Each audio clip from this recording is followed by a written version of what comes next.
Ngayong araw dinayo natin ang nagba-viral na Mami Sheng Halo-Halo.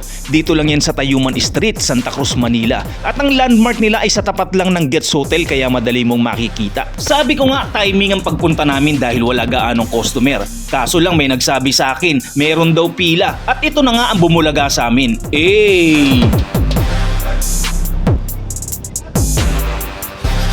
Sa haba nga ng pila, maihahambing mo to sa pares ni Diwata na kung saan ang mga tao'y matyaga na naghihintay para matikman ang masarap na halo-halo at special kutsinta. Bali 3 PM na nga kami pumunta at ang dami ng tao. Pero ang all goods naman kasi malilim ang area kung saan ka pipila. At kahit naman mainit, laban ako dyan kasi pinabaunan ako ng solid na cup. Yan ang Game Day X Capitolio. Big shout out kay OJ Rapi GD at kay Ivan Mateo. Matsala! Bukod nga sa halo-halo, nagsiserve din sila ng special kutsinta. Doon kasi sila nag-viral at unang nakilala. At matapos nga ang paghihintay sa mahabang pila, tinawag na ako, brother, next ka na. Mangga ube po, tsaka isang special. Halo-halo po sa mangga ube.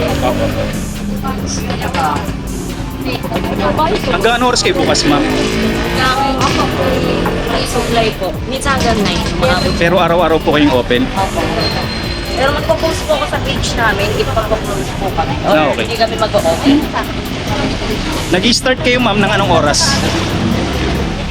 Dito po sa Tayuman, nag-i-start kami ng 3 PM. 3 PM. Pero may isang branch pa kami Saan po yan? sa may LRT Abad Santos, Samad Street.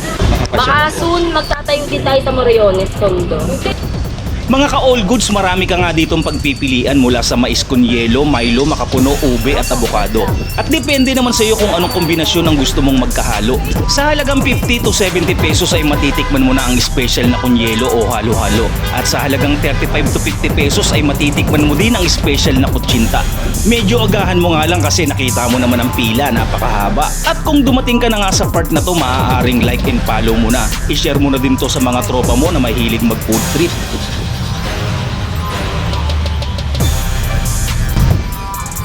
Take out po, sir. Opo, take out po.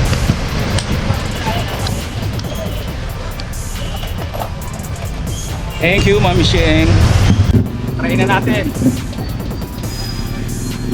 Okay, first bite. All goods! Masarap. Worth it ang paghihintay ng 2 oras. Napakabisa nga nung condense at evap, lalo na yung yema caramel na nilagay dito. Tinikman ko rin ang kanilang palabok at syempre ang special kutsinta na merong overload cheese at caramel yema. Kaya't patikim mo na kay mama, papa, ate, kuya at jowa. All goods!